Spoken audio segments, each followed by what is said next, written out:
Episode 111 to 120। सबसे ज्यादा सहायक साथी। अच्छा काम एंगी, उसने हल्की मुस्कान के साथ कहा।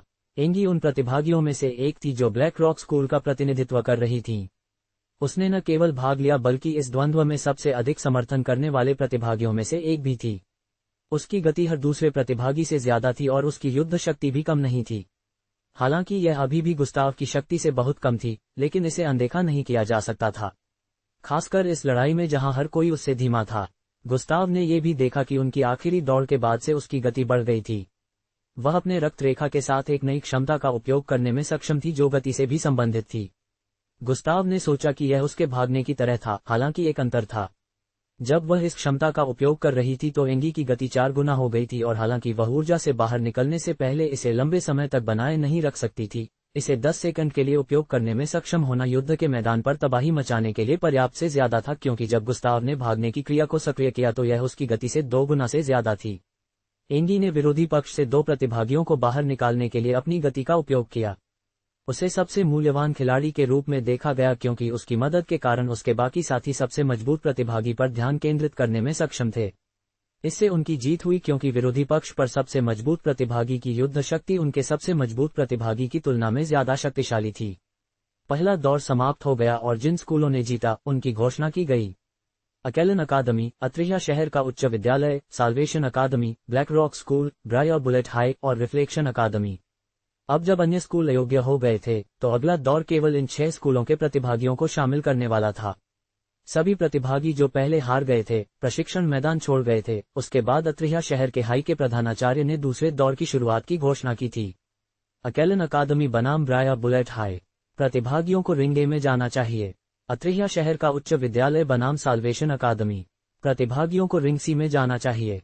रिफ्लेक्शन अकादमी बनाम ब्लैक रॉक स्कूल। प्रतिभागियों को रिंग ई में जाना चाहिए। प्रधानाचार्य डक ने लगातार घोषणा की और बाकी को रेफरी पर छोड़ दिया। प्रतिभागी इस बार अलग अलग विरोधियों का सामना करने वाले रिंग के अंदर वापस आ गए थे। दूसरे दौर में एक और नियम लागू किया गया था। हर स्कूल में अब 3 प्रतिस्थापन स्थान थे जिसका उपयोग वे एक खिलाड़ी का आदान प्रदान करने में कर सकते थे। इसलिए भले ही एक प्रतिभागी अयोग्य हो गया था तो उसी स्कूल से एक और प्रतिभागी को स्थान को भरने के लिए भेजना संभव था। ये केवल 3 बार किया जा सकता था और हर स्कूल को ऐसा करने का अवसर मिला था। इसलिए जब तक एक स्कूल ने दूसरे स्कूल को बहुत जल्दी नहीं हराया, जहां कोई प्रतिस्थापन को बुलाया नहीं जा सकता था, तो उन्हें जीतने के लिए उस स्कूल से कम 10 प्रतिभागियों से युद्ध करना होगा। बोलने के कुछ पल बाद दूसरे दौर को शुरू करने के लिए अनुमति दी गई थी। प्रतिभागियों ने युद्ध के इरादे से एक दूसरे की ओर हमला किया। धड़ाम धड़ाम धड़ाम धड़ाम धड़ाम धड़ाम। जब उन्होंने एक दूसरे से टकराए तो अराजक आवाजें फिर से बजने लगीं। दर्शकों में छात्र एक बार फिर से अपने पसंदीदा के लिए जयकार कर रहे थे, जबकि एक तनावपूर्ण नजर से द्वंद्व देख रहे थे। गुस्ताव, आपको क्या लगता है कि किस स्कूल में जीतने का सबसे ज्यादा मौका है? गुस्ताव के बाईं ओर से एक परिपक्व स्त्री की आवाज ने सवाल किया।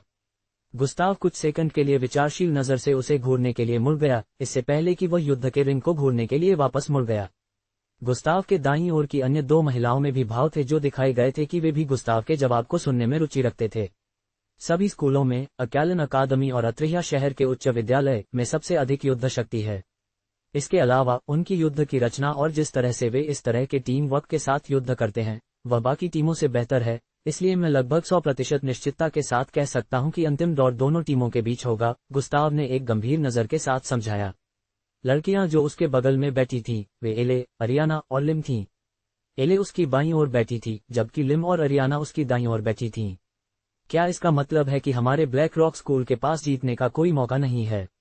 एले ने असंतोष की नजर से पूछा। गुस्ताव ने एक विचारशील नजर के साथ फिर से युद्ध के मैदान को घूर कर देखा। इससे पहले कि वह जवाब देता, मुझे ऐसा नहीं लगता। ज्यादा से ज्यादा तुम्हारा स्कूल तीसरा स्थान लेगा। गुस्ताव ने सभी स्कूलों की शुरुआती लड़ाई का अध्ययन किया था, इसलिए वह बता सकता था कि ब्लैक रॉक स्कूल के प्रतिभागी बाकी स्कूलों की तुलना में शक्ति में कम थे जो भी जीते थे। केवल एक ही कारण है कि उसे लगा कि ब्लैक रॉक के पास अंतिम दौर तक पहुंचने का एक मौका हो सकता है, वह एंगी के कारण था। उनकी टीम में एंगी होना उनके लिए एक बहुत बड़ा लाभ था।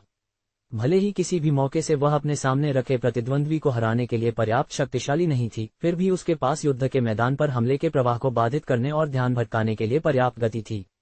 ये कारनामे ब्लैक रॉक स्कूलों के लिए जीत हासिल करने के लिए पर्याप्त थे, अगर वे युद्ध के मैदान पर उसके उपयोग को ठीक से प्रबंधित कर सकते थे। एकमात्र मुद्दा ये था कि वह रणनीति हमेशा के लिए काम नहीं कर सकती थी। जैसे जैसे वे इसका उपयोग करते रहे, अन्य प्रतिभागी विश्लेषण करेंगे और इसका मुकाबला करने का एक तरीका ढूंढेंगे जब तक कि वे मूर्ख न हों। जैसे ही गुस्ताव इसका विश्लेषण कर रहा था, ये पहले से ही युद्ध के मैदान पर हो रहा था। एंगी को अभी अभी उनके विरोधियों में से एक वार मिला था और वह लगभग रिंग से बाहर भेजी जा रही थी। हालांकि जब हमला हुआ तो वह अपनी सबसे ज्यादा गति का उपयोग नहीं कर रही थी, लेकिन वह जिस गति का उपयोग कर रही थी वह अभी भी हर किसी से ज्यादा थी, इसलिए उसे वार नहीं होना चाहिए था। इसका कारण ये था कि वे उसकी हरकत के पैटर्न का अनुमान लगाना शुरू कर रहे थे जब उसने सफलतापूर्वक अपने 2 साथियों पर वार किए थे और उन्हें रिंग से बाहर भेज दिया था। एक और बात जो गुस्ताव ने देखी थी वह ये थी कि जब वह एक प्रतिद्वंद्वी को मारना चाहती थी तो एंगी पर्याप्त निर्णायक नहीं थी। जब लोगों को मारने की बात आती थी तो वह हिचकिचाती थी, जो आमतौर पर एक पल के लिए उसकी हरकत को प्रभावित करती थी। डेटिंग धारणाएं। वह शुरुआत से ही केवल अपनी गति के साथ उन्हें रिंग से बाहर धकेलकर धीरे धीरे युद्ध कर रही थी, लेकिन उसने वास्तव में किसी को भी जोर से नहीं मारा था और यह उसकी दक्षता को प्रभावित कर रहा था, लेकिन उसने ध्यान नहीं दिया। रिफ्लेक्शन अकादमी में मजबूत प्रतिभागी थे, लेकिन अब जब उनके 2 साथियों को युद्ध रिंग से बाहर फेंक दिया गया था तो ये केवल समय की बात थी, इससे पहले कि वे हार गए। अकेलन अकादमी की तरफ वे भी काफी अच्छा कर रहे थे। पहले स्कूल के विपरीत, जिसका एक मजबूत कप्तान था, इस वाले में केवल एक औसत था। लड़ाई को समाप्त करने में उन्हें 10 मिनट से ज्यादा नहीं लगा और दूसरे दौर को फिर से जीतने वाले पहले बन गए। अकेलन अकादमी जीतता है। जब ये घोषणा दूसरी बार की गई तो देखने वाले छात्रों को अकेलन अकादमी की शक्ति के बारे में कोई संदेह नहीं था कि अगर यहाँ सबसे ज्यादा नहीं है तो ये सबसे ज्यादा है। जो लोग अकेलन अकादमी के इतिहास को जानते थे वे हैरान नहीं थे, क्योंकि ऐसा कहा गया था कि जहां से कुछ शक्तिशाली और जाने माने MBO अधिकारी स्नातक हुए थे। अन्य स्कूलों के प्रधानाचार्य उन दर्शकों में से थे जो उनकी शक्ति से हैरान नहीं थे।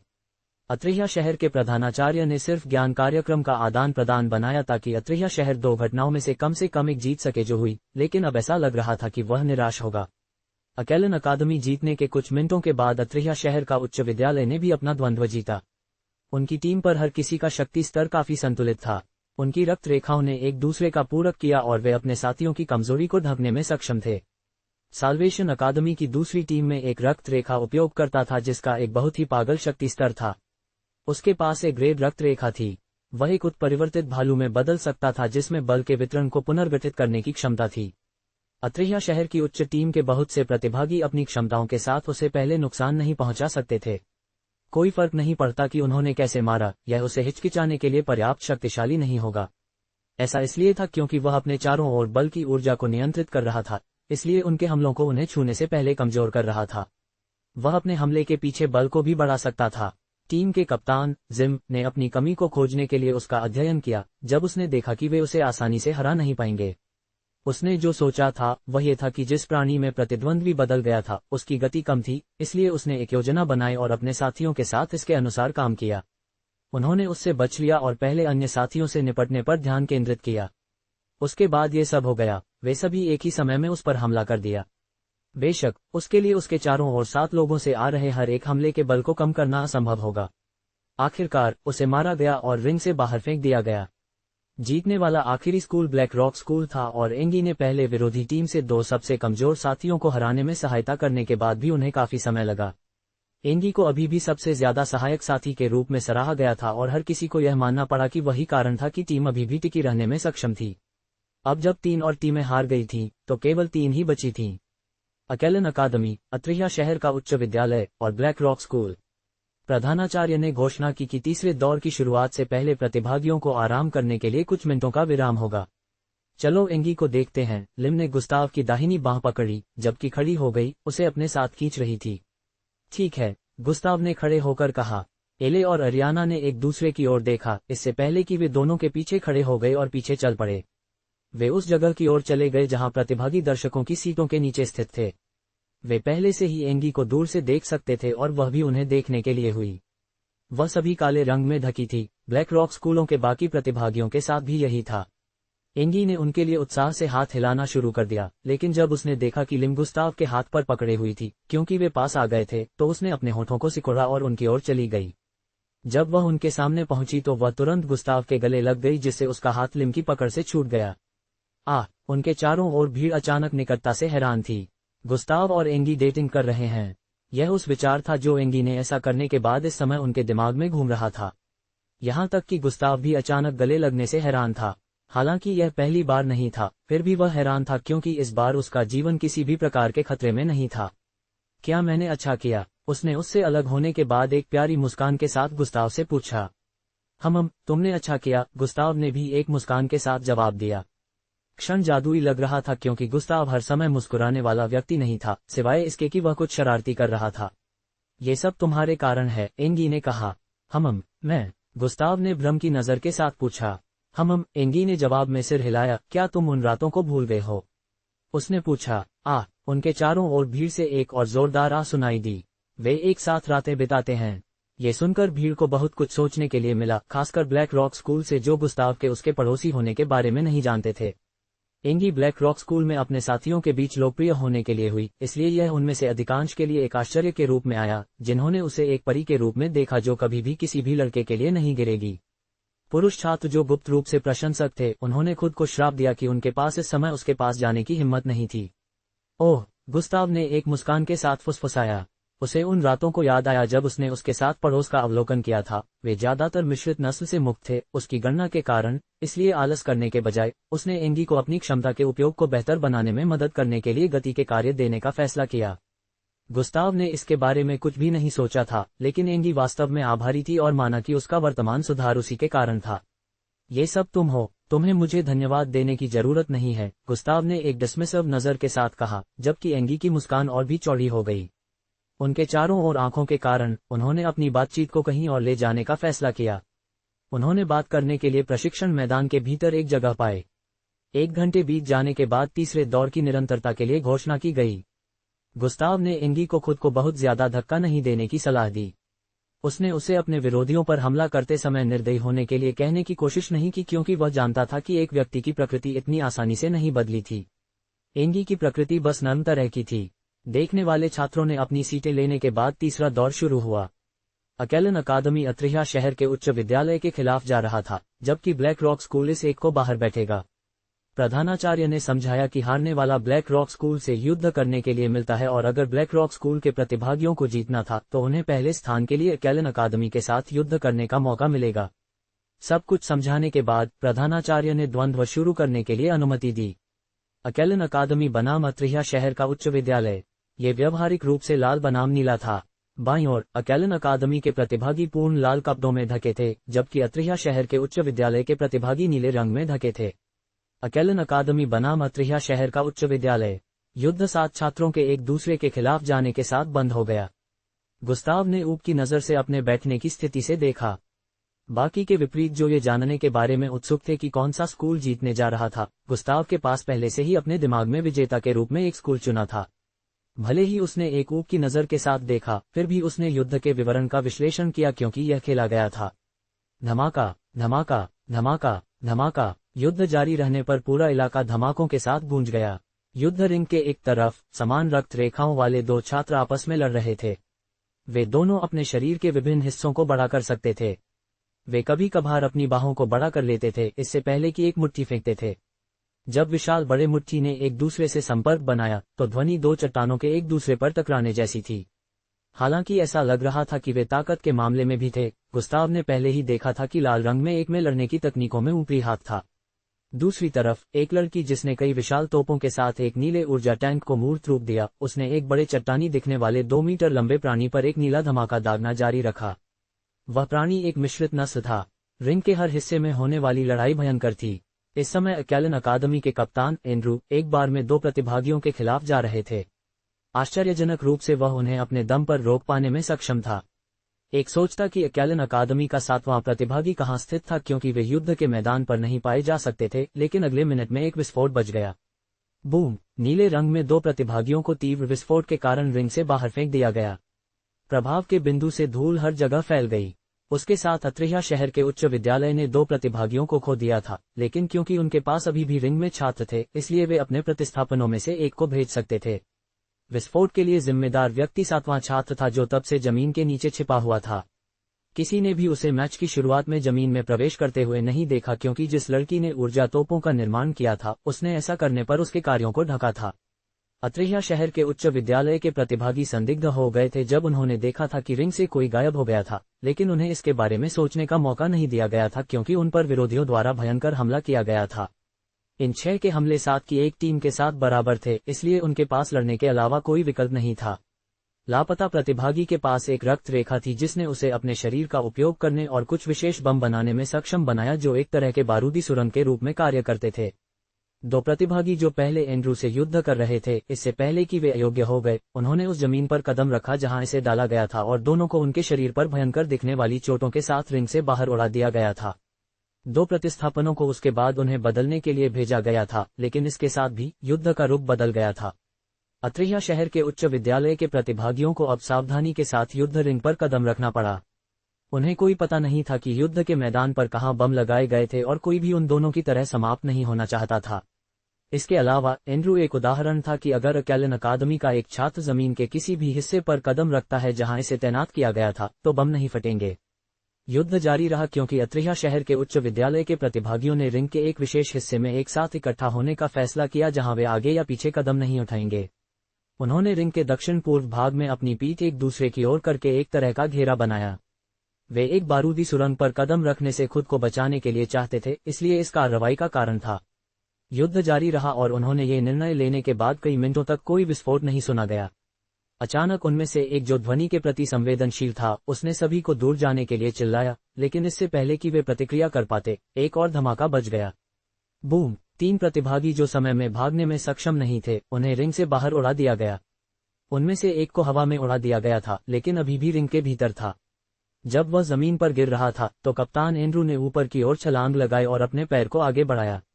धड़ाम! उसका दाहिना पैर हवा के बीच में एक प्रतिभागी के पेट में टकराया जिससे उसके शरीर को रिंग से बाहर उड़ने के लिए भेजा गया। क्या कप्तान जिम को बस इस तरह से हरा दिया गया? अत्रेया उच्च विद्यालय खत्म हो गया है। जिस व्यक्ति को अभी अभी बाहर निकाला गया था, वह टीम का कप्तान था। एंड्रू ने अब तक उससे कभी भी मुकाबला नहीं किया। उसने कप्तान को इस समय यूहिको को छोड़ दिया और यूहिको ने उसे दूर रखने का एक अच्छा काम किया। अत्रेया शहर के उच्च विद्यालय के प्रतिभागियों को शुरुआत से ही यह नहीं पता था कि जमीन के नीचे बम इच्छा पर चल सकते थे और अपनी स्थिति बदल सकते थे अगर उन्हें वहां रखने के लिए जिम्मेदार व्यक्ति ऐसा करना चाहता था। यह उस आपदा के पीछे का मुख्य कारण था जो अभी अभी हुई थी। अत्रेया शहर के उच्च विद्यालय के कप्तान ने इसे रिंग से बाहर भेजे जाने पर गुस्से से रिंग को घूर कर देखा।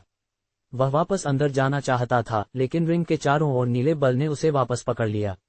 उसके पास अभी भी लड़ने के लिए पर्याप्त ताकत थी क्योंकि उसकी रक्त रेखा ने उसे धमाके से घायल होने से बचाया था, लेकिन इस समय वह कुछ भी नहीं कर सकता था। जब वह बाकी प्रतिस्थापनों और अयोग्य प्रतिभागियों के पास वापस चला गया तो उसके पास निराशा की नजर थी। इससे पहले कि अत्रेया शहर के उच्च विद्यालय के आखिरी प्रतिभागियों को बाहर फेंक दिया गया, 3 मिनट तक का समय नहीं लगा। अकेलन अकादमी ने द्वंद्व को फिर से जीत लिया था। हर कोई फिर से हैरान था क्योंकि उन्होंने उम्मीद की थी कि अकेलन अकादमी के प्रतिभागियों को वास्तव में एक मुश्किल समय होगा। उनके आश्चर्य के लिए यह उनके लिए इतना भी मुश्किल नहीं था। अत्रेया शहर के स्कूल के प्रधानाचार्य ने अपनी बैठने की स्थिति से आह भरी।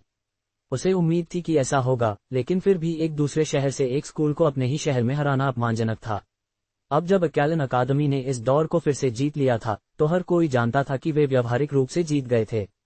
अकेलन अकादमी को विजेता का ताज पहनाया नहीं गया था क्योंकि अत्रेया शहर के उच्च विद्यालय और ब्लैक रॉक स्कूल को अभी भी युद्ध करना था। अगर ब्लैक रॉक स्कूल जीत गया तो उनके पास अभी भी पहले स्थान के लिए अकेलन अकादमी के साथ युद्ध करने का मौका था, लेकिन अगर वे हार गए तो उन्हें तीसरे स्थान के लिए रुकना होगा। हर कोई जानता था कि अकेलन अकादमी व्यावहारिक रूप से जीत गया था क्योंकि ब्लैक रॉक स्कूल शक्ति के मामले में कम थे। लड़ाई समाप्त होने के बाद प्रतिभागियों को विराम लेने के लिए कुछ समय दिया गया था। चहल पहल, चहल पहल, चहल पहल। देखने वाले छात्रों ने इस बारे में बात करना शुरू कर दिया कि अत्रेया शहर का उच्च विद्यालय कितनी आसानी से हार गया था। यूहिको एक देवी है, एंड्रू सबसे अच्छा है, देखो जिस तरह से उसने साथियों को धोखा देने की योजना बनाई। मुझे आश्चर्य है कि उन्हें इस तरह के प्रारूप और योजना के साथ लड़ने के लिए कैसे प्रशिक्षित किया गया था। एंगी बनाम कप्तान। गुस्ताव ने एक बेपरवाह चेहरे के साथ अपने चारों ओर छात्रों के शब्दों को सुना। वह भी लड़ाई का विश्लेषण कर रहा था और समझ गया था कि यह इस तरह कैसे बदल गया। गुस्ताव उनकी सभी लड़ाइयों से बहुत कुछ सीख रहा था। उसने लड़ाइयों के लाभ और कमियों का ध्यान रखा था। कुछ समय बीत जाने के बाद दूसरा द्वंद्व फिर से शुरू हुआ। यह इस बार अत्रेया शहर के उच्च विद्यालय के खिलाफ ब्लैक रॉक स्कूल था। एंगी और उसके 6 साथियों के बाकी अत्रेया शहर के उच्च विद्यालय के प्रतिभागियों के साथ मुकाबला करने के लिए तैयार थे। उनके चेहरों ने दृढ़ संकल्प और भयंकरता दिखाया। हालांकि हर किसी ने फैसला किया था कि वे असफल हो जाएंगे, ब्लैक रॉक स्कूल अभी तक हार मानने के लिए तैयार नहीं थे। एक बार लड़ाई के लिए अनुमति दी गई थी तो उन्होंने तुरंत अपनी योजनाओं को गति में डाल दिया। लड़ाई लगभग 10 मिनट तक चली, इससे पहले कि ब्लैक रॉक स्कूल का पहला प्रतिभागी रिंग से उड़ता हुआ भेजा गया था। ब्लैक रॉक प्रतिभागियों ने जीतने के लिए सब कुछ किया, लेकिन 5 मिनट से भी कम समय में उनकी तरफ से एक और प्रतिभागी को बाहर फेंक दिया गया। अब जब उन्होंने 2 प्रतिस्थापनों को अंदर लाया था तो केवल एक स्थान बचा था और ऐसा लग रहा था कि वे जल्द ही उस तीसरे स्थान का उपयोग करेंगे। मैं इस तरह से नहीं हार सकती, वह देख रहा है, एंगी ने अपने मन में कहा, क्योंकि उसने एक बड़ी चट्टानी जैसे हथेली को चकमा देने के लिए पीछे की ओर छलांग लगाए। वह वर्तमान में विरोधी टीम के कप्तान को जगह में रख रही थी क्योंकि वह पहले अपने 2 साथियों को बाहर भेजने के लिए जिम्मेदार था। एंगी उसके चारों ओर अपनी सामान्य गति के साथ दौड़ रही थी ताकि वह एक बार में अपनी सारी ऊर्जा खर्च न करे, लेकिन उसने देखा कि उनके पूर्व विरोधियों की तरह वह अपनी हरकत के पैटर्न को पहचानना शुरू कर रहा था, इसलिए उसने अपनी गति को बढ़ाने का फैसला किया। उसके अन्य साथी बाकी से निपटने में व्यस्त थे।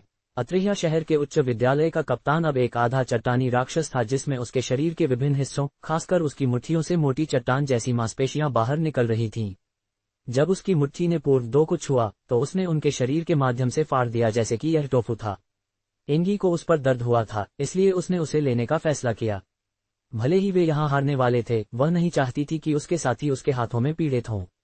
मुझे उसे खुद हराने दो, एंगी ने आंतरिक रूप से कहा और फिर से बाहर दौड़ी।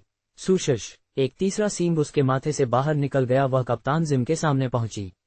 पूरा दर्शक और जिम उसे कहीं से भी एक तीसरा सींग बढ़ते हुए देखकर हैरान थे।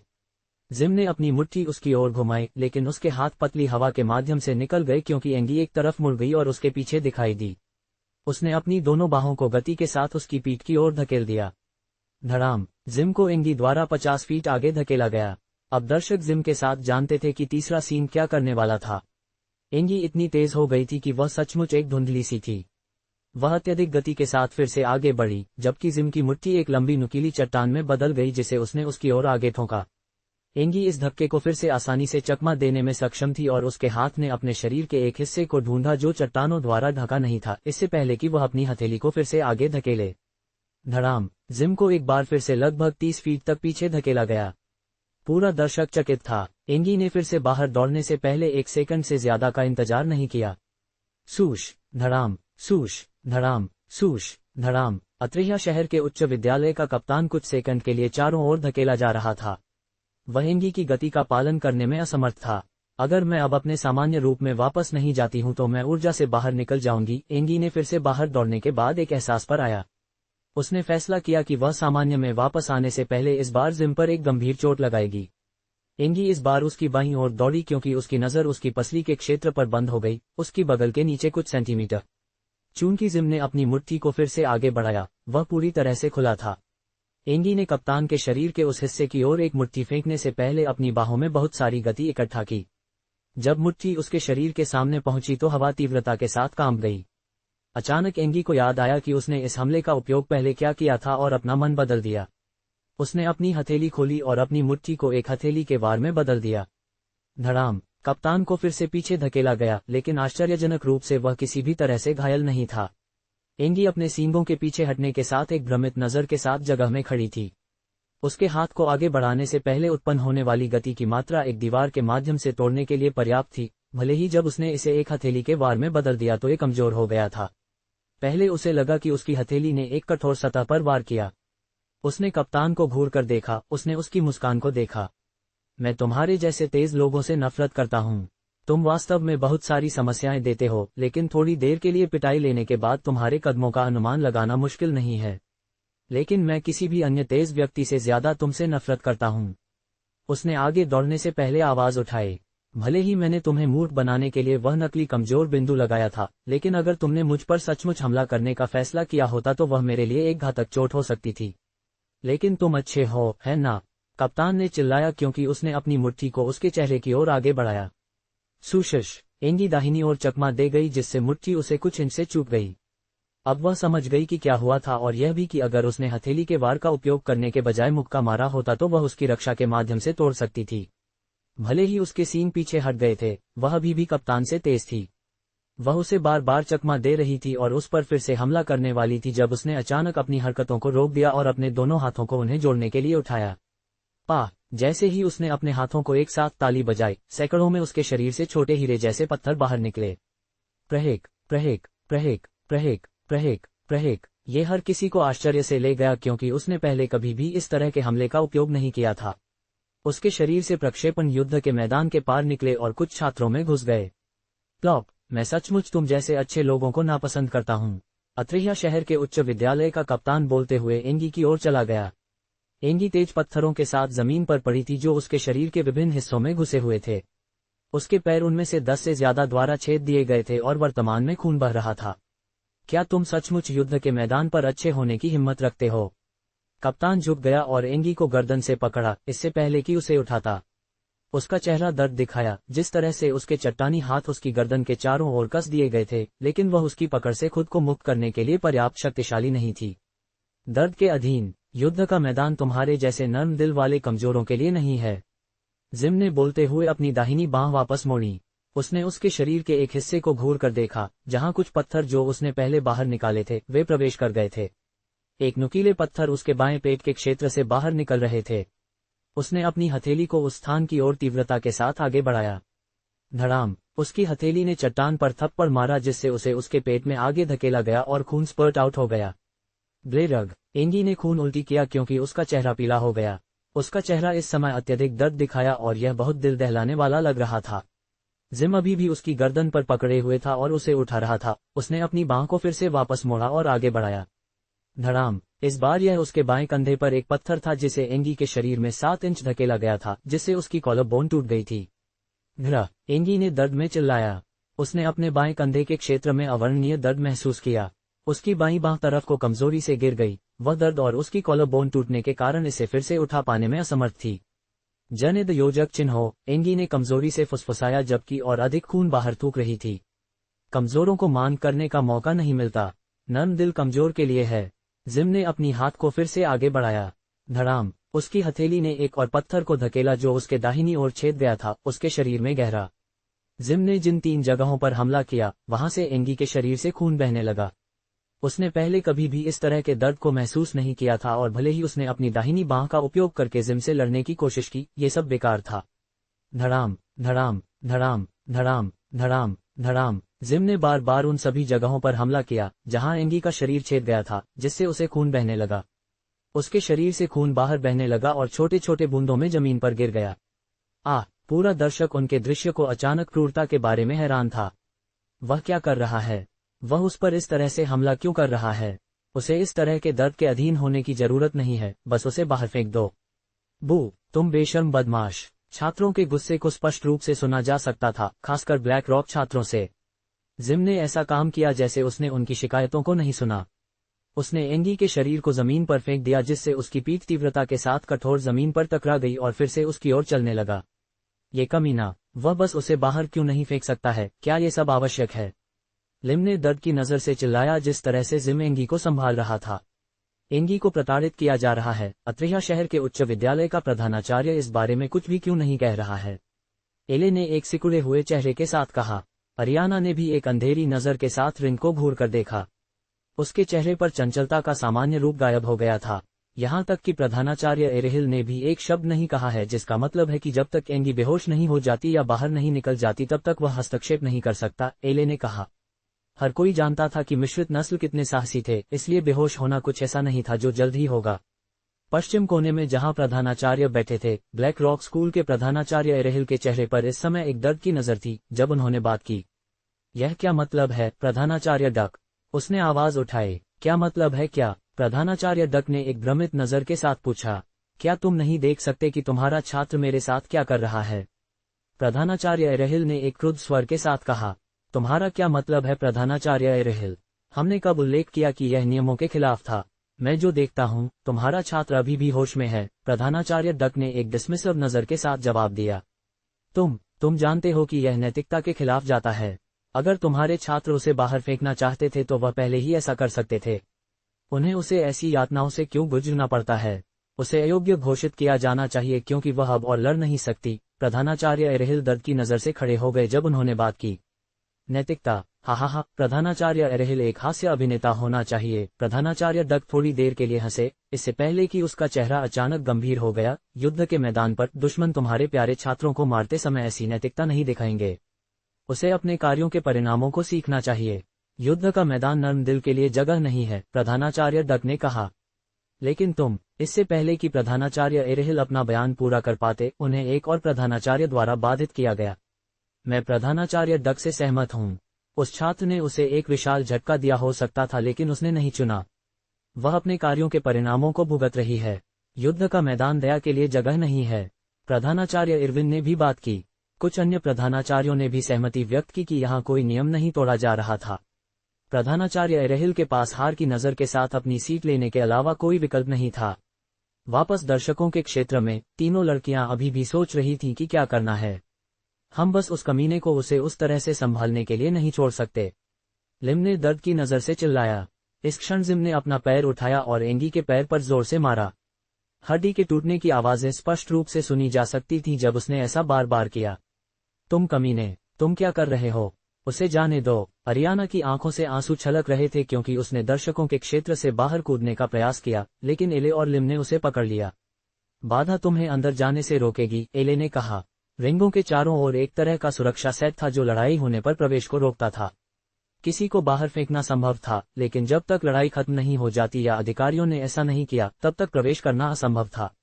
कुछ दर्शकों के चेहरों पर परेशान नजरें थीं क्योंकि उन्होंने अत्रिया शहर के उच्च विद्यालय के कप्तान को एंगी के पैर पर बार बार जोर से मारते देखा। जो पत्थर पहले उसके पैरों में घुस गए थे, वे अब गहरे भीतर धंसे हुए थे। युद्ध के मैदान के भीतर एंगी के अन्य साथियों को अत्रिया शहर के उच्च विद्यालय के प्रतिभागियों द्वारा संभाला जा रहा था। तयोजक चिन्ह छोटे ऊ में यह कयों का रहे योजक चिन्ह हो। एंगी अभी भी इतनी यातना के अधीन होने के बाद भी बेहोश नहीं हुई थी। उसकी आवाज दर्द में कांप गई क्योंकि उसने बात की। उसकी पूरी पोशाक खून में भीगी हुई थी और उसका शरीर तीव्र दर्द के कारण कभी कभार कांपता था। वह अभी भी समझ नहीं पाई कि उसने क्या गलत किया था। दया दिखाना कब एक बुरी बात बन गई। उसने आंतरिक रूप से सोचा, तुम एक तेज व्यक्ति हो, है ना? धड़ाम, वे पैर, धड़ाम, मैं उन्हें दौड़ने में असमर्थ बना दूंगा। धड़ाम, सभी पत्थरों में जोर से मारने के बाद जिम ने एंगी को फिर से उठा लिया। इस बिंदु पर उसने अपने बाएं पैर में भावना खो दी थी, जबकि उसके दाहिने पैर को चोट लगी थी, जैसे कि इसे एक चलती ट्रक द्वारा कुचल दिया गया था। ऐसा नहीं था कि वह जानती थी कि वह कैसा महसूस करती है, लेकिन उसने कभी भी ऐसा तीव्र दर्द महसूस नहीं किया था। दर्शकों की सीट में गुस्ताव अपने जबड़ों को अपनी दोनों बाहों पर टिकाते हुए आगे की ओर झुकते हुए युद्ध के मैदान को घूर रहा था। नर्म दिल युद्ध के मैदान पर नहीं है। जिम के शब्द उसके कानों में बह गए। भले ही यह जोर से नहीं था, लेकिन उसकी धारणा ने उसे हवाओं द्वारा लाई गई छोटी गूंज को महसूस करने की अनुमति दी। गुस्ताव, तुम्हें क्या लगता है कि हम क्या कर सकते हैं? लिम ने लाचारी की नजर से पूछा। गुस्ताव ने धीरे धीरे अपने दोनों हाथों को अपने जबड़ों के नीचे से हटा दिया और खड़ा हो गया। यहीं रुको, गुस्ताव ने चारों ओर मुड़ते हुए और जाने के लिए कहा। फाल्को कार्रवाई करता है। यहाँ रुकने का क्या मतलब है? एंगी को प्रताड़ित किया जा रहा है। हमें कुछ करना होगा। अरियाना ने एक जानवर की तरह आवाज उठाई, उसके नुकीले दांतों को दिखाते हुए, और गुस्ताव को एक असंतोषजनक जवाब के साथ जवाब देने पर काटने के लिए तैयार थी। गुस्ताव उसकी ओर देखने के लिए मुड़ गया और अपना हाथ उसके सिर पर रखा। ये ठीक हो जाएगा, यहीं रहो। गुस्ताव ने ये कहते हुए शांत लग रहा था, लेकिन एक अचानक ठंडक वातावरण में फैल गई क्योंकि वह चारों ओर मुड़ गया। उस इलाके में हर कोई ठंडक को गहराई तक घुसते हुए महसूस कर सकता था, लेकिन वे समझ नहीं पाए कि यह कहां से आ रही थी। ऐसा लगा जैसे कुछ पागल होने वाला था। इससे पहले कि लड़कियां गुस्ताव के आखिरी बयान पर प्रतिक्रिया कर पाती, वह पहले ही दूरी में गायब हो गया था। केवल छात्रों की भीड़, अधिकांश बैठे हुए जबकि कुछ खड़े हुए, को देखा जा सकता था। ब्लैक रॉक प्रतिभागियों के बैठने के क्षेत्र में प्रतिस्थापन और अन्य जो अयोग्य हो गए थे, उनके मुंह युद्ध के मैदान को घूरते हुए चौड़े खुले थे। उनका बैठने का क्षेत्र युद्ध रिंग के बहुत करीब था, इसलिए वे बाकी प्रतिभागियों की तुलना में बहुत करीब और स्पष्ट पैमाने पर देख सकते थे। फाल्को, ये तुम्हारे अंदर जाने का समय है। तुम आखिरी प्रतिस्थापन होगे जो प्रवेश करेगा। टीम के कोच ने दूसरी पंक्ति पर बैठे सफेद बालों वाले एक लड़के की ओर कहा। ये सुनकर फाल्को थोड़ा डरपोक लग रहा था। उसने युद्ध के मैदान को घूर कर देखा जहां ब्लैक रॉक स्कूल से केवल 3 प्रतिभागी रिंग में बचे थे। अन्य अयोग्य हो गए थे और अभी अत्रिया शहर के उच्च विद्यालय के प्रतिभागी उन लोगों के साथ खेल रहे थे जो बचे थे। कोच, मुझे लगता है कि लड़ाई बहुत ज्यादा खत्म हो गई है। मैं वहां जा रहा हूं तो कुछ भी नहीं बदलेगा, फाल्को ने जवाब दिया। नहीं फाल्को, तुम्हें हमारे लिए बदला लेना होगा। दूसरी तरफ जागेंगे अगर वे तुम्हारे साथ एक ही तरह से व्यवहार करते हैं तो तुम ही एकमात्र ऐसे व्यक्ति हो जिसके बारे में मैं सोच सकता हूं, कोच ने एक निर्णायक नजर के साथ कहा। कोच तुम जानते हो कि मैं इसे नियंत्रित नहीं कर सकता, फाल्को ने एक पीला चेहरे के साथ कहा। फाल्को, बहस करना बंद करो और ऊपर जाओ, कोच ने आदेश दिया। कोच मुझे शौचालय का उपयोग करना है, मैंने लंबे समय से अपने पेशाब को रोक रखा है। अगर मैं इस तरह से युद्ध रिंग में जाता हूं तो मैं पिटाई लेते समय खुद को पेशाब कर सकता हूं, फाल्को ने कहा और खड़ा हो गया। कोच ने उसे एक संदिग्ध नजर के साथ घूर कर देखा, लेकिन उसे पूरी तरह से भरे हुए मूत्राशय के साथ लड़ाई में जबरदस्ती डालने का फैसला नहीं किया। फाल्को अपने बैठने के क्षेत्र से बाहर चला गया और निकटतम शौचालय की ओर चला गया। 1 मिनट बीत जाने के बाद कोच फाल्को के बारे में सोचकर एक और व्यक्ति को अंदर जाने के लिए चुनने वाला था जो दिखाई नहीं देने वाला था। वह बार बार एंगी को यातना प्राप्त करते हुए देखकर तंग आ गया था। ये वास्तव में एक दुखद दृश्य था और वह चाहता था कि वह हस्तक्षेप कर सके, लेकिन उसे अनुमति नहीं थी। मैं वापस आ गया हूं कोच, क्या मैं अब अंदर जा सकता हूं? फाल्को ने तरफ से जोश के साथ कहा जैसे ही वह पहुंचा। कोच आत्मविश्वास की नजर से थोड़ा हैरान था, लेकिन उस पर बहस करने के लिए सोचने का कोई समय नहीं था। अंदर जाओ, मैं अब और यह नहीं सह सकता हूं, कोच ने आवाज उठाई। फाल्को ने सिर हिलाया और भीड़ का ध्यान आकर्षित करते हुए मंच की ओर चला गया। अरे ब्लैक रॉक एक और प्रतिस्थापन में डाल रहा है, अब एक प्रतिस्थापन जोड़ने का क्या मतलब है? वह बस उसकी तरह समाप्त हो जाएगा, वह भी काफी कमजोर लगता है। छात्रों ने देखा कि मंच के चारों ओर बाधा फाल्को को अंदर जाने के लिए खोला गया था। वे चिंतित थे कि परिणाम फिर से क्या होने जा रहा था। जिम युद्ध के मैदान के दक्षिण पश्चिम भाग पर एंगी को यातना दे रहा था। अत्रेया शहर के उच्च विद्यालय के प्रतिभागियों ने नए आने वाले को देखा और अपने चेहरों पर हर जगह शरारती इरादे लिखे हुए उसके पास जाने लगे। फाल्को ने दक्षिण पश्चिम कोने को घूर कर देखा और देखा कि जिम ने एंगी को फिर से उठाया था। इस बार उसकी दाहिनी मुट्ठी एक नुकीले पत्थर जैसे हीरे में बदल गई। उसने अपनी बांह को सीमा तक मोड़ा, जबकि एंगी को ऊपर उठाए हुए था। इस बिंदु पर एंगी बेहोशी के कगार पर थी, लेकिन वह अभी भी देख सकती थी कि जिम अपने हीरे जैसे मुट्ठी के साथ उसके माध्यम से सीधे छेदने वाला था। मत अकर योजक चिन्ह म योजक चिन्ह अन्न योजक चिन्ह अभ योजक चिन्ह बड़ी तकहु से बत योजक चिन्ह य योजक चिन्ह न योजक चिन्ह बड़ी। उसने कमजोरी से फुसफुसाया क्योंकि और अधिक खून उसके मुंह के तरफ से टपकने लगा। कोई भी परवाह नहीं करता है कि एक नर्म दिल वाला कमजोर क्या कहता है, जिम ने बोलते हुए अपने हीरे जैसे मुट्ठी के साथ उसके पेट की ओर छेद किया। अत्रेया शहर के उच्च विद्यालय के 3 प्रतिभागियों ने भी इस बिंदु पर फाल्को को घेर लिया था, लेकिन वह अचानक घेराबंदी से बाहर दौड़ा। सुशिश, उसकी गति प्रतिक्रिया करने की तुलना में तेज थी। वे चारों ओर मुड़ गए और देखा कि वह जिम और एंगी के सामने पहुंच गया था। जिम का हाथ एंगी के पेट के माध्यम से छेदने के करीब था जब फाल्को अचानक उनके बीच में दिखाई दिया। धूम! जिम का हीरे वाला हाथ फाल्को की छाती से टकराया, लेकिन घुसने के बजाय एक धात्विक ध्वनि बज गई। जिम ने एक भ्रम की नजर के साथ अपनी हीरे वाली हाथ को आगे बढ़ाया, फिर भी यह फाल्को की छाती के माध्यम से छेद नहीं कर सका। तुम कौन हो? इससे पहले कि वह अपना वाक्य पूरा कर पाता, उसने एक हथेली देखी जो एक तीव्र गति के साथ उसकी छाती के लिए जा रही थी कि ऐसा लग रहा था कि हवा फट रही थी। फूश! हालांकि जिम अपनी गति के कारण मुकाबला नहीं कर सकता था, वह किसी भी तरह से चिंतित नहीं था क्योंकि उसकी छाती को एक चट्टानी सतह द्वारा बचाया गया था। धड़ाम! उसके आश्चर्य के लिए जब हथेली ने उसकी छाती के साथ संपर्क बनाया तो चट्टानी सतह प्रभाव से टूट गई और उसे लगभग 70 फीट तक पीछे धकेला गया। उसने अनजाने में एंगी को जाने दिया जब उसे हथेली के वार द्वारा उड़ने के लिए भेजा गया। एंगी का शरीर हवा से बेजान होकर गिर गया। पकड़! फाल्को गति के साथ चारों ओर मुड़ गया और जल्दी से उसके शरीर को पकड़ लिया, इससे पहले कि वह जमीन पर गिर सके। उसने उसे राजकुमारी शैली में उठाया और उसके चेहरे को घूर कर देखा। वह नहीं जानता था कि क्यों, लेकिन वह उसके खून से भीगे हुए चेहरे को देखकर अपने अंदर एक गुस्सा पैदा होते हुए महसूस कर सकता था। उसका शरीर भी खून में ढका हुआ था और कई हिस्सों पर छेद देखे जा सकते थे जो तेज पत्थरों से छेद दिए गए थे। जब वह युद्ध रिंग के किनारे की ओर चला गया तो उसका चेहरा बेहद काला हो गया। मैं वापस आऊंगा, बस मेरे लिए एक अच्छे छोटे लड़के की तरह वहीं रुको, उसने बिना चारों ओर मुड़े जिम से कहा। जिम ने आश्चर्य की नजर से फाल्को की पीठ को घूर कर देखा। उसने जो हथेली का वार पहले प्राप्त किया था, उसने उसके अंदरूनी हिस्सों को कोर तक हिला दिया जिससे उसे उसकी छाती के भीतर दर्द महसूस हुआ। उसकी रक्षा शीर्ष पायदान पर थी और कोई भी उसे सिर्फ एक आकस्मिक हमले के साथ ऐसा करने में सक्षम नहीं था। ये व्यक्ति कौन है? उसने एक भ्रमित नजर के साथ आवाज उठाई। फाल्को रिंग के किनारे पर पहुंचा जहां 2 चिकित्साकर्मी पहले से ही प्रतीक्षा कर रहे थे। उसने एंगी को आदमी को सौंप दिया। कृपया उसकी देखभाल करें, उसने कहा और जिम की ओर फिर से जाने के लिए चारों ओर मुड़ गया। चिकित्साकर्मी ने उस पर सिर हिलाया और एंगी को चिकित्सा ध्यान देने के लिए चारों ओर मुड़ गया। अब हम शुरू करें। फाल्को ने जिम को घूरते हुए आवाज उठाई। अत्रहया शहर के प्रतिभागियों को शामिल करना। अब हम शुरू करें। फाल्को ने जिम को एक ठंडी नजर से घूरते हुए आवाज उठाई।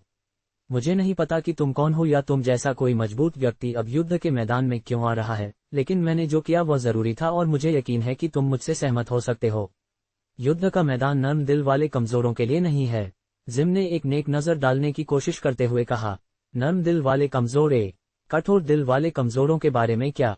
फाल्को ने एक गंभीर नजर के साथ पूछा, जबकि छोटे कदम आगे बढ़ाते हुए। युद्ध का मैदान किसी भी कमजोर के लिए बिल्कुल नहीं है, चाहे वह नर्म दिल वाला हो या नहीं। जिम ने घृणा की नजर के साथ जवाब दिया। अच्छा, मुझे खुशी है कि तुम स्वीकार करते हो कि यह कमजोरों के लिए नहीं है, फाल्को ने एक और कदम आगे बढ़ते हुए कहा। तुम्हें नहीं लगता कि उसके साथ जो हुआ उसका 10 गुना भी कमजोरों को भुगतना चाहिए? फाल्को ने अपने चेहरे पर एक छोटी सी मुस्कुराहट बनाते हुए पूछा। 10 गुना? लगता है कि तुम मुझसे ज्यादा धारदार हो कि तुम कहते हो कि मुझे उस पर 10 गुना दर्द डालना चाहिए था। हा, तुम मुझे सच में पसंद हो। जब मैं तुम्हें आज रिंग से बाहर भेजूंगा तो हमें दोस्त बन जाना चाहिए। जिम ने एक हल्के से हंसी के साथ कहा, क्योंकि उसकी दरार वाली चट्टानी छाती चीख होने लगी। अत्रहया शहर के उच्च विद्यालय के 3 प्रतिभागी पहले ही 3 अलग अलग दिशाओं से फाल्को को घेर चुके थे। तुमने मुझे गलत समझा। तुम देखते हो कि वह लड़की तुमसे 1000 गुना ज्यादा मजबूत है, जिसका मतलब है कि तुम लोग असली कमजोर हो, और चूंकि हम दोनों सहमत हैं कि कमजोरों से निपटा जाना चाहिए, अनुमान लगाओ कि मेनू पर अगला कौन है। बोलते हुए फाल्को ने अपनी मुट्ठी इतनी कसकर जकड़ ली कि पॉपिंग साउंड्स चारों ओर गूंज उठे। क्या तुम मूर्ख हो? भले ही तुम मुझसे ज्यादा मजबूत हो, फिर भी मेरे पास संख्या का लाभ है। तुम। इससे पहले कि जिम अपना बयान पूरा कर पाता, फाल्को अचानक अप्रत्याशित रूप से आगे बढ़ा। सुशिश। वह एक भूत की तरह दाईं ओर तीसरे छात्र के सामने दिखाई दिया। फूश। वह हवा में ऊंचा कूदा और अपनी टांग को आगे बढ़ाते हुए घूम गया। धड़ाम। उसकी टांग ने प्रतिभागी के चेहरे के बाईं ओर सटीक रूप से मारा, उसे खून थूकते हुए उड़ा दिया। अन्य 2 गति से फिर से चौंक गए और जल्दी से अपनी रक्त रेखा क्षमता को सक्रिय किया, इससे पहले कि फाल्को की ओर बढ़े। काली लपटें बाईं ओर के एक प्रतिभागी के शरीर से फट गईं, जबकि दाईं ओर के एक ने अपनी बाहों को हरे टेंटिकल्स में बदल दिया। टेंटिकल्स लंबे हो गए और बड़े हथौड़े में बदल गए, जिन्हें उसने फाल्को की ओर घुमाया। उसी समय काले लपटों का एक गोला, जो एक इंसान के आधे जितना बड़ा था, तीव्रता के साथ आगे बढ़ा, हवा को जला रहा था और तापमान को काफी बढ़ा रहा था। फाल्को उनकी ओर मुड़ गया और गति के साथ फिर से आगे बढ़ा। जब टेंटिकल्स हथौड़े और काली आग संपर्क बनाने वाली थी, तो वह अचानक अपने शरीर को पीछे की ओर झुका गया। वह इतना नीचे उतरा कि उसकी पीठ लगभग जमीन को छू रही थी, क्योंकि वह उसके पार फिसल गया। शशश। आग और टेंटिकल्स हथौड़े डिसेंट के कारण उसके शरीर से चूक गए। जैसे ही उसका शरीर जमीन के पार फिसल गया, उसने अचानक अपने बाएं हाथ से जमीन पर थप्पड़ मारा और अपने शरीर के वजन का समर्थन करने के लिए इसका इस्तेमाल किया, इससे पहले कि तीव्रता के साथ घूमता। स्वी। उसकी टांगें अपने शरीर के साथ घूम गईं और एक गोलाकार प्रारूप में जमीन के पार बह गईं। पाह पाह। उसके पैर इस प्रक्रिया में उनके पैरों से टकराए, जिससे उनके पैर जमीन से बह गए, क्योंकि उनका शरीर हवा के पार बार बार फ्लिप हुआ।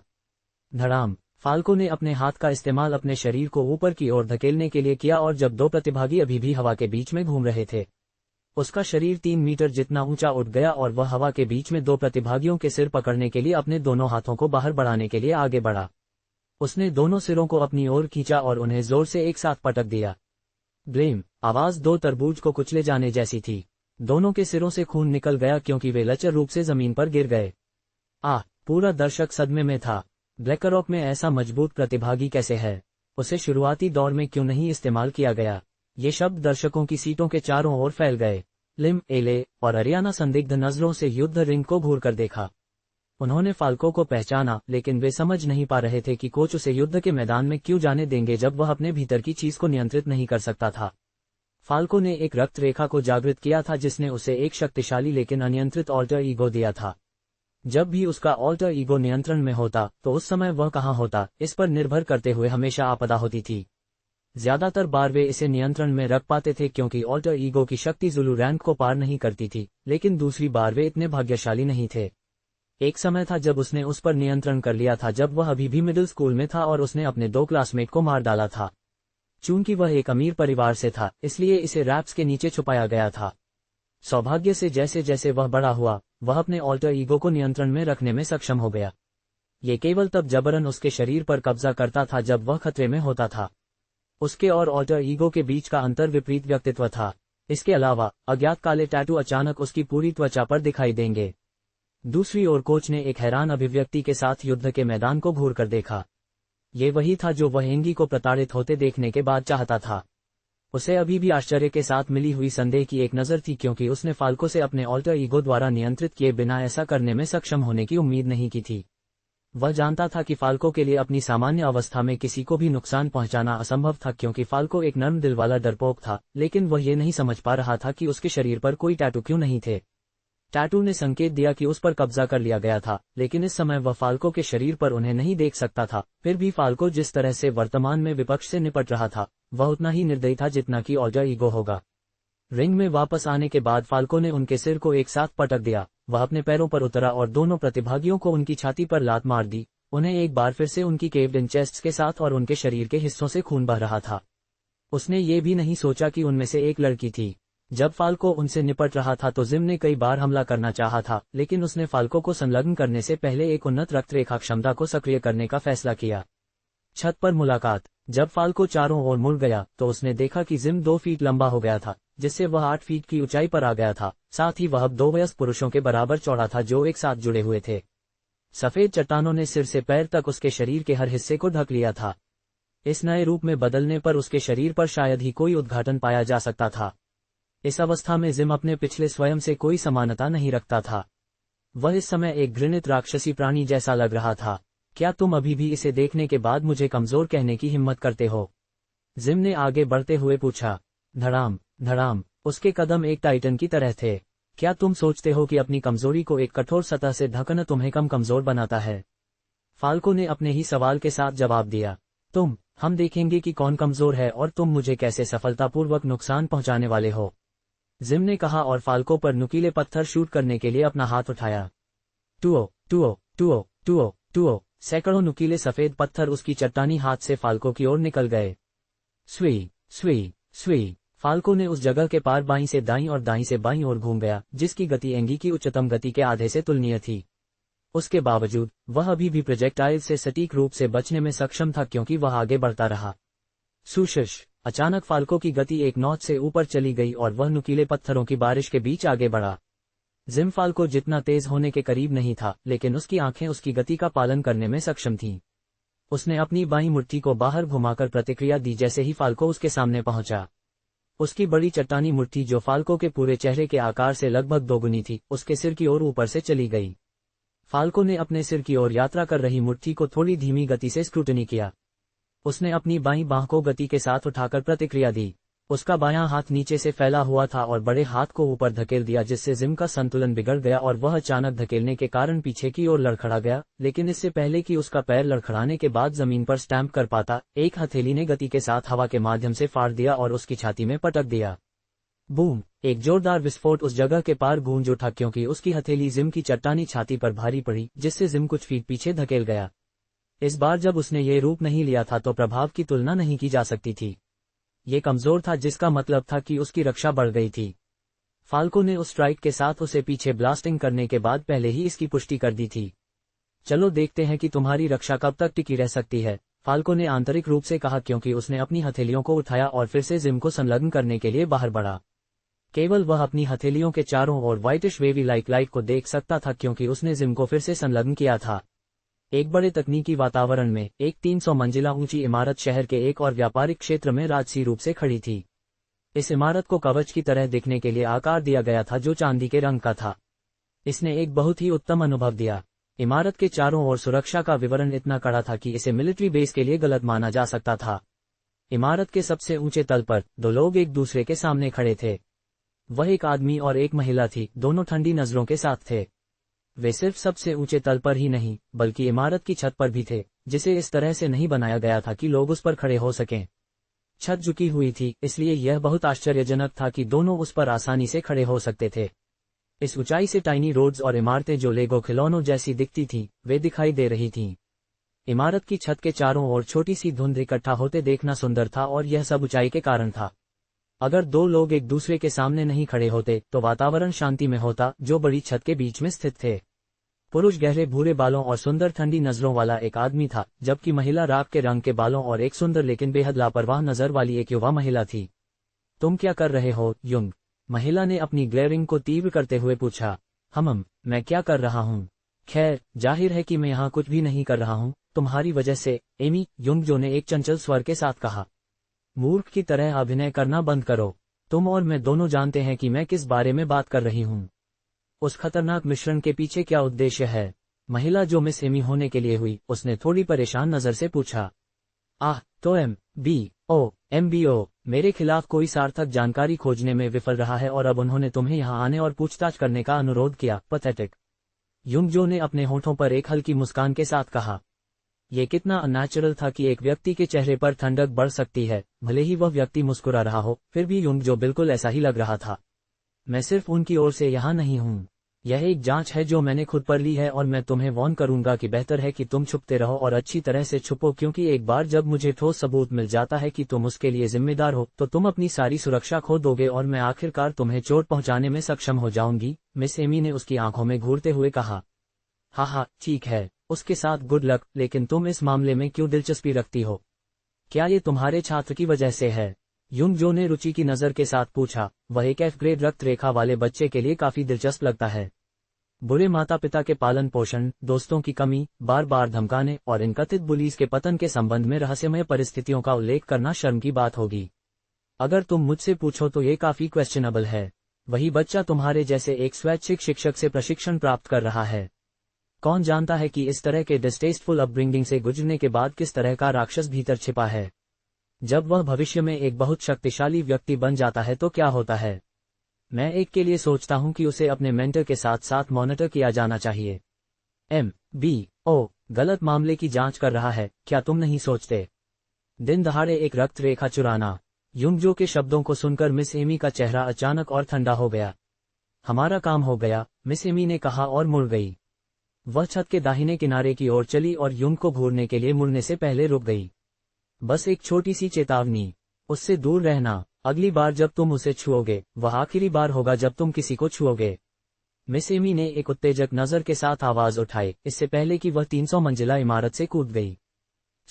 युंगजो ने उस दिशा में देखा जहां से वह अभी कूदी थी। उसके चेहरे पर एक चंचल मुस्कान थी।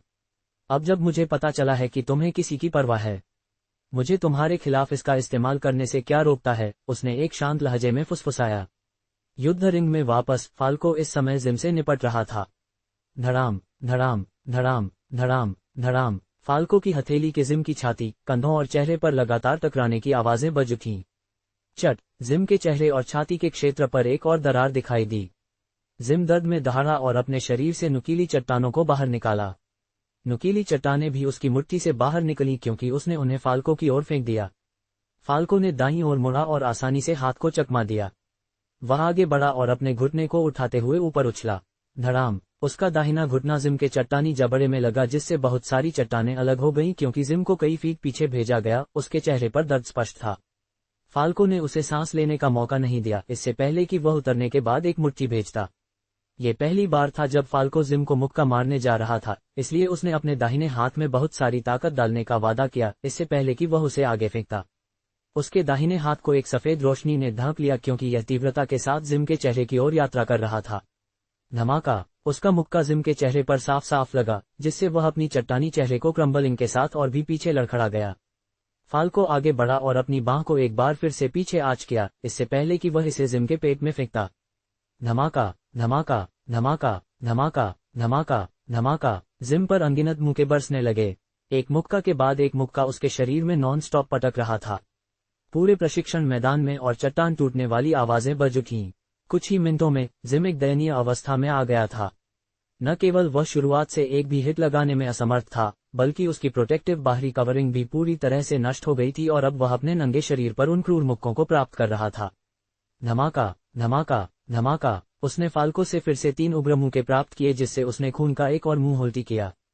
इस क्षण उसका चेहरा खून से भरा हुआ था और उसके अधिकांश दांत उखड़ गए थे जब वह अपने चट्टानी रूप में बैराज प्राप्त कर रहा था।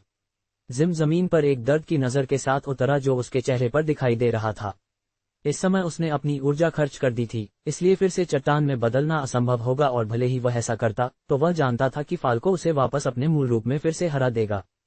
फाल्को जिम के टूटे हुए शरीर की ओर चला गया जो जमीन पर पड़ा था और उसके सामने बैठ गया। याद है कि हमने कमजोरों के बारे में क्या कहा था? फाल्को ने जिम की गर्दन पकड़ने और उसे उठाने से पहले पूछा। हमने कमजोरों के बारे में क्या कहा? फाल्को ने जिम की गर्दन पर अपने दाहिने हाथ को कसते हुए पूछा। घुरघुराहट, घुरघुराहट, घुरघुराहट। ओह, माफ करना, क्या मेरी पकड़ बहुत तंग थी? आह, तुम मुझे जवाब नहीं दोगे? मुझे लगता है कि मैं बस जारी रखूंगा, फाल्को ने जिम की गर्दन पर अपनी पकड़ के बल को बढ़ाने से पहले कहा। जिम की आंखें दर्द में बाहर निकल गईं। उसने बार बार क्लॉज, किक्स और मुंह के मारे, लेकिन ये बेकार था। कुछ सेकंड के बाद फाल्को ने जिम की गर्दन पर पकड़ को ढीला करने और उसे छोड़ने का फैसला किया। धप, जिम दर्द में अपनी गर्दन को पकड़ते हुए जमीन पर गिर गया। वह बार बार खांसता रहा। इसके कारण उसने ध्यान नहीं दिया कि फाल्को युद्ध के मैदान के चारों ओर उन सभी नुकीले पत्थरों को उठाने गया था जो उसके शरीर से गिर गए थे। उनमें से बहुतों को उठाने के बाद उसने एक को अपने दाहिने हाथ में पकड़ा और उसे बाहर फेंकने से पहले उठाया। सुई, एक हीरे जैसा पत्थर हवा के माध्यम से जिम की ओर उड़ गया और सीधे उसकी बाईं छाती में घुस गया। उग, जिम ने दर्द में आवाज उठाई क्योंकि उसका शरीर फिर से खून बहने लगा, लेकिन इससे पहले कि वह उसे छू पाता, इनमें से और छोटे नुकीले पत्थर बाहर फेंके गए। सुई, सुई, सुई, सुई, सुई। फाल्को ने अपने हाथों में पत्थरों को गति के साथ जिम की ओर फेंक दिया। पुची, पुची, उसके शरीर के विभिन्न हिस्सों को बाहर फेंके गए पत्थरों से छेद दिया गया। उसकी छाती, बाहें, टांगें, पेट, चेहरा, जांघें आदि। फाल्को केवल 50 पत्थरों के पोजेशन में थका हुआ होने के बाद रुका। इन पत्थरों में से एक भी नहीं चुका। वे सभी जिम के शरीर के विभिन्न हिस्सों में एम्बेडेड थे। इस समय जिम एक शाही जैसा लग रहा था। फाल्को ऐसा नहीं लग रहा था कि वह खत्म हो गया है। वह जिम की ओर चला गया और उसकी गर्दन से उसे पकड़ा, इससे पहले कि उसे फिर से उठाता। जिम इस समय अपने शरीर के लगभग हर हिस्से से खून बह रहा था। अब मुख्य घटना शुरू होने वाली है। तुम्हें याद है कि इसके बाद तुमने उसके साथ क्या किया था, है ना? फाल्को ने एक धीमी आवाज में पूछा। जिम दर्द और डर में कांप गया क्योंकि उसने ये सुना। फाल्को ने अपने दाहिने हाथ को पीछे आंच करने के लिए आगे बढ़ा, इससे पहले कि वह इसे पूरी ताकत से आगे फेंकता। धड़ाम, उसकी हथेली ने जिम की छाती पर नुकीले पत्थर को पहले मारा। उर्रग, जिम दर्द में चिल्लाया, लेकिन यह उसके लिए सिर्फ शुरुआत थी। फाल्को ने बार बार अपनी बांह को आगे और पीछे थ्रस्ट किया, इस प्रक्रिया में और नुकीले पत्थरों को जिम के शरीर में जड़ दिया। जिम इतने दर्द में था कि उसने ध्यान नहीं दिया कि उसकी गर्दन इस समय फाल्को की उंगली से छिदी हुई थी। रक्त रेखा अधिग्रहण के लिए आवश्यकता को पूरा किया गया है। होस्ट के साथ मांस कठोर रक्त रेखा की अनुकूलता का विश्लेषण किया जा रहा है। 0% 100%। विश्लेषण पूरा 89% 100%। मांस कठोर रक्त रेखा के साथ होस्ट की अनुकूलता 89% है। क्या होस्ट इस रक्त रेखा को प्राप्त करना चाहता है? हाँ, नहीं? प्रधानाचार्य एरेहिल, इसका क्या मतलब है? क्या आपके छात्र के लिए उसे रिंग से बाहर फेंकने के बजाय मेरे साथ ऐसा करना जरूरी है? प्रधानाचार्य डक ने एक खींच की आवाज में कहा, जबकि युद्ध के मैदान की ओर इशारा करते हुए जहां जिम को हवा में उठाए जाने पर फाल्को से अनगिनत मुक्के प्राप्त करते हुए देखा जा सकता था। इसका क्या मतलब है प्रधानाचार्य डक? युद्ध का मैदान दया के लिए जगह नहीं है। क्या तुमने अभी अभी ऐसा नहीं कहा था? प्रधानाचार्य एरेहिल ने हल्के से हंसी के साथ कहा। एक ही समय में 3 सूचनाएं। इसका क्या मतलब है प्रधानाचार्य डक? युद्ध का मैदान दया के लिए जगह नहीं है। क्या तुमने अभी अभी ऐसा नहीं कहा था? प्रधानाचार्य एरेहिल ने हल्के से हंसी के साथ कहा। उन नैतिकता का क्या हुआ जिनके बारे में तुमने पहले बात की थी? क्या तुम्हें उन्हें बनाए नहीं रखना चाहिए? प्रधानाचार्य डक ने एंग्विश के साथ आवाज उठाई। नैतिकता, ये तुमसे कमिंग से बहुत हिपोक्रिटिकल लगता है। युद्ध के मैदान पर दुश्मन तुम्हारे प्रिय छात्रों को मारते समय ऐसी नैतिकता नहीं दिखाएंगे। क्या ये शब्द फैमिलियर लगते हैं? प्रधानाचार्य एरेहिल ने कहा। प्रधानाचार्य एरेहिल, तुम जैसे एक ऐसे नेक व्यक्ति इस समय क्या हो रहा है, उसके साथ ठीक कैसे हो सकते हो? प्रधानाचार्य डक ने एक फ्रस्ट्रेटेड स्वर के साथ कहा। प्रधानाचार्य डक को इससे सीखना होगा, जैसे मेरे छात्र ने किया, यह उसके अपने भले के लिए है। प्रधानाचार्य एरेहिल ने एक नेक स्वर के साथ कहा। प्रधानाचार्य डक फिर से रिटॉर्ट करने वाला था जब अन्य प्रधानाचार्य बोलने लगे। प्रधानाचार्य एरेहिल सही हैं। मुझे आश्चर्य है कि प्रधानाचार्य डक चाहते हैं कि अन्य छात्र सीखें, लेकिन वह अपने ही छात्र के सीखने के लिए प्रतिकूल हैं। प्रधानाचार्य डक को टैंट्रम फेंकना बंद कर देना चाहिए। आपका छात्र इस अनुभव से सीख सकता है। अन्य प्रधानाचार्यों ने एक के बाद एक प्रधानाचार्य एरेहिल के साथ सहमति व्यक्त की। प्रधानाचार्य डक के पास वापस बैठने के अलावा कोई विकल्प नहीं था। उसने इस वजह से 2 बार फ्रस्ट्रेशन महसूस किया, जैसा कि प्रधानाचार्य एरेहिल ने पहले महसूस किया था, और वह केवल जिम को पिटते हुए देख सकता था। धमाका, धमाका, धमाका, धमाका, धमाका। दर्शकों ने हवा में पकड़े जाने पर जिम को जितनी बार मुक्के प्राप्त हुए थे, उनकी गिनती खो दी थी। सभी नुकीले पत्थरों को उसके शरीर में पूरी तरह से जड़ दिया गया था। उन सभी 50, जिनकी औसत लंबाई 5 इंच और अधिकतम 7 इंच थी। कोई भी उस दर्द की मात्रा की कल्पना नहीं कर सकता था जिससे वह गुजर रहा था, और उसके बावजूद फाल्को अभी भी उसके पेट और छाती पर बार बार मुक्का मारता रहा। उन्होंने सोचा कि जिम एंगी को संभालते समय निर्दयी था, लेकिन अब उन्हें पता चला कि फाल्को की तुलना में उसकी कार्रवाइयों को निर्दयी के रूप में नहीं देखा जा सकता था। बधाई, होस्ट ने मांस कठोर रक्त रेखा प्राप्त कर ली है। फाल्को, जो स्पष्ट रूप से भेस में गुस्ताव था, उसने जिम को मारना बंद कर दिया जब उसने अपने लाइन ऑफ साइट में सूचना को प्रकट होते देखा। ये तुम्हारी सजा होगी, गुस्ताव ने आंतरिक रूप से कहा, क्योंकि उसने अपनी मुट्ठी को जिम की छाती की ओर आखिरी बार फेंक दिया। धमाका, जिम की छाती केव्ड हो गई और उसकी पीठ बाहर आछ हो गई, क्योंकि उसके शरीर को 70 फीट से ज्यादा पीछे धकेल दिया गया, इससे पहले कि वह जमीन पर पटकता। शशश, उसका शरीर रुकने से पहले कुछ और सेकंड के लिए जमीन के पार फिसल गया। उसका स्टर्नम फट गया था, उसकी कॉलर बोन्स टूट गई थी, उसका शरीर 50 से ज्यादा अलग अलग जगहों पर छेद दिया गया था, उसके माथे और चेहरे पर चौड़े छेद थे जहां से वह खून बह रहा था। गुस्ताव जानता था कि रक्त रेखा चुराए जाने के बाद जिम मरने से पहले लंबे समय तक नहीं टिकेगा। यही वजह है कि उसने ये सुनिश्चित किया कि उस मौके को प्राप्त करने के बाद जिम का शरीर रेखा को पार कर जाए। चिकित्सा टीम उसके शरीर तक तेजी से पहुंच पाए और उसे तुरंत चिकित्सा उपचार देना शुरू कर दिया। अधिकांश दर्शकों के मुंह चौड़े खुले थे जब लड़ाई खत्म हो गई। इसे लड़ाई भी नहीं कहा जा सकता था, यह एक तरफा पिटाई ज्यादा थी। जिम का चट्टानी राज्य बुलेट्स और कारों से शक्तिशाली कोलिजन्स का सामना करने के लिए काफी टिकाऊ था, इसलिए किसी ने भी उसे आसानी से ऐसे पीटे जाने की उम्मीद नहीं की थी। यहां तक कि अकेलन अकादमी के प्रतिभागियों को भी रणनीति के कारण जीत हासिल करनी पड़ी जब उनके कप्तान एंड्रू ने उसे हवा में लात मारी और उसे रिंग से बाहर निकाल दिया। लेकिन इस लड़ाई में वह शक्ति के मामले में पूरी तरह से हार गया। युद्ध रिंग में अभी भी लगभग 3 और प्रतिभागी थे जो एक अच्छी अवस्था में थे। अगर वे चाहते तो वे अभी भी लड़ सकते थे, लेकिन जब उन्होंने फाल्को को पहले जिम को पीटते देखा तो वे डर गए थे। उन्हें डर था कि वह अपना अग्रेशन उनके प्रति ट्रांसफर कर देगा, क्योंकि यह बहुत स्पष्ट था कि जिम को एंगी के साथ उसने जो किया उसके कारण ऐसी क्रूर पिटाई प्राप्त हो रही थी। गुस्ताव ने बचे हुए प्रतिभागियों को घूरने के लिए मुड़ा। जैसे ही उन्होंने ठंडी नजर देखी, वे एक बार फिर से पीछे हट गए और रिंग से बाहर भाग गए। ब्लैकरॉक स्कूल जीतते हैं। उनके सभी रेखा को पार करने के बाद एक जोरदार घोषणा बज उठी।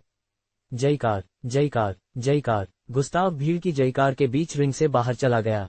अधिकांश छात्र एंगी को ब्रूटलाइज करते समय जिम की कार्रवाइयों से खुश नहीं थे, इसलिए उन्होंने फाल्को की कार्रवाई को एक हेरोइक डीड के रूप में देखा, खासकर ब्लैकरॉक स्कूलों के छात्रों ने। गुस्ताव लालित्य के साथ ब्लैकरॉक स्कूल के बैठने के क्षेत्र की ओर चला गया। उसकी आंखें उस क्षेत्र को स्कैन किया जहां एंगी का इलाज किया जा रहा था। एले, अरियाना और लिम उसे घेरे हुए थे। उनके चेहरे पर राहत की नजर थी, जिससे गुस्ताव को विश्वास हुआ कि एंगी ठीक हो जाएगी। गुस्ताव बैठने के क्षेत्र में नहीं गया, वह उस तरफ के रास्ते की ओर चला गया जो प्रशिक्षण मैदान से बाहर निकलता था। ये रास्ता रेस्टरूम की ओर भी जाता था। उसने किसी के अभिवादन का जवाब देने की परवाह नहीं की, जिसमें कोच की कॉल भी शामिल थी। वह किसी को ये जोखिम नहीं उठाना चाहता था कि वह मूल फाल्को नहीं था, इसलिए वह जल्दी से रेस्टरूम की ओर चला गया। लगता है कि उसका ऑल्टर ईगो अभी भी नियंत्रण में है। ब्लैकरॉक कोच ने महसूस किया कि ऐसा इसलिए था क्योंकि फाल्को ने किसी की कॉल का जवाब नहीं दिया या भीड़ की जयकार पर प्रतिक्रिया नहीं दी। सामान्य फाल्को ऐसा नहीं करेगा, और यह गुस्ताव के लिए एक सही कवर अप के रूप में कार्य करता था। मुझे फाल्को को वापस लाने के लिए प्रधानाचार्य एरेहिल की मदद की आवश्यकता होगी। कोच प्रधानाचार्यों के बैठे हुए स्थान की ओर चलने लगा।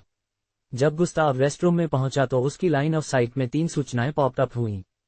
छिपा हुआ क्वेस्ट पूरा हुआ, छिपा हुआ साइड क्वेस्ट पूरा हुआ, आपातकालीन क्वेस्ट पूरा हुआ। मैच खत्म होने के 1 घंटे बाद एंगी ने आखिरकार अपनी आंखें खोलीं।